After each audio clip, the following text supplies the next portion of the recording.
Assalamualaikum warahmatullahi wabarakatuh. Waalaikumsalam. Perkenalkan, kami dari kelompok 10 akan menyampaikan materi tentang SCR sebagai Water Level Control atau WLC.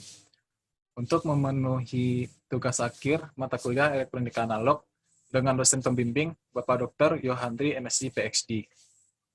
Sebelum masuk ke materi, saya akan memperkenalkan anggota kelompok 10. Yang pertama, Aulia Rahmanisti sebagai moderator dan pemateri 1.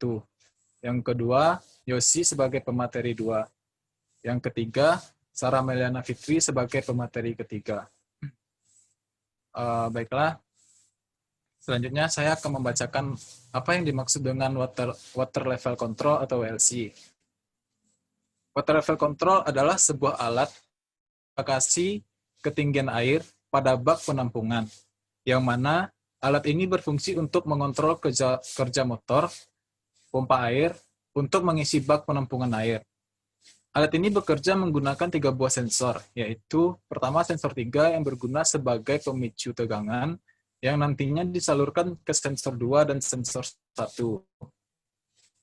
Yang kedua yaitu sedangkan sensor 2 berfungsi untuk menghantarkan tegangan sebagai pengendali transistor 2 atau Q2.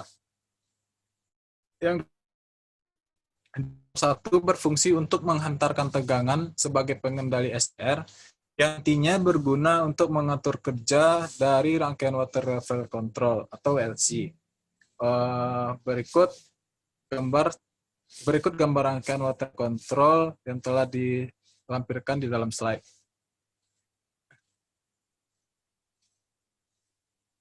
Selanjutnya yaitu komponen-komponen pada water level control atau WLC.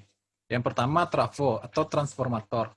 Yang kedua SCR atau silicon control rectifier. Yang ketiga transistor. Yang keempat relay. Yang kelima resistor. Selanjutnya yaitu yang pertama adalah trafo atau transformator.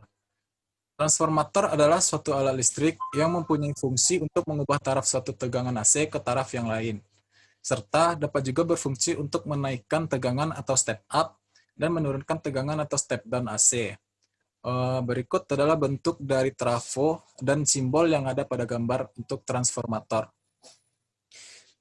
Baiklah, sekian materi yang bisa saya sampaikan untuk materi 1. Selanjutnya akan saya berikan kepada pemateri 2 yaitu Yosi. Untuk Yosi dipersilakan.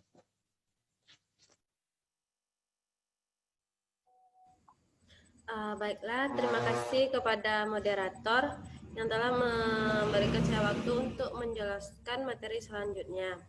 Baiklah, saya akan menjelaskan tentang komponen-komponen yang digunakan pada water level control atau WLC. Yang kedua yaitu SCR atau silicon control rectifier. SCR adalah dioda yang memiliki fungsi sebagai pengendali. SCR biasa disebut sebagai thyristor. Komponen ini juga memiliki 3 buah kaki yang berfungsi sebagai anoda, katoda, dan gate. Gambar silicon control rectifier dapat kita lihat pada gambar di samping, yaitu bentuk dan simbolnya. Pada simbol terdapat ada anoda, katoda, dan gate. Next slide.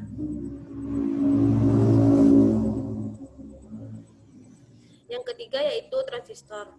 Transistor adalah sebuah komponen semikonduktor yang mempunyai berbagai macam fungsi. Biasanya sebagai penguat, pengendali, penyearah, modulator, dan sebagainya. Transistor memiliki 2 jenis, yaitu transistor NPN dan transistor PNP. Bentuk dan simbol dari transistor dapat kita lihat pada gambar di samping. Yang ada 2 buah jenis transistor, yaitu transistor jenis NPN dan transistor jenis PNP. Next.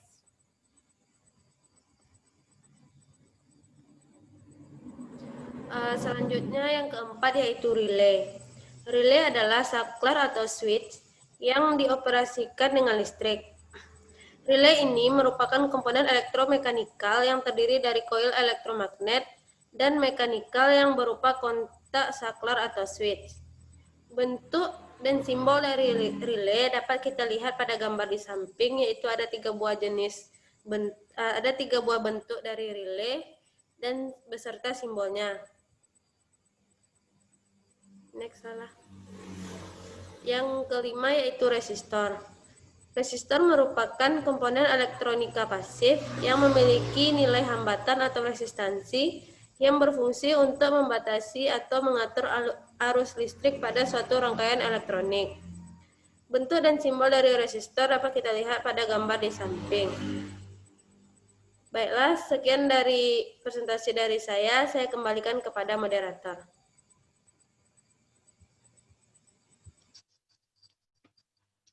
Baiklah, terima kasih kepada Yosi yang telah membacakan selanjutnya. Saya akan memberikan waktu kepada menyampaikan. Terima kasih kepada moderator.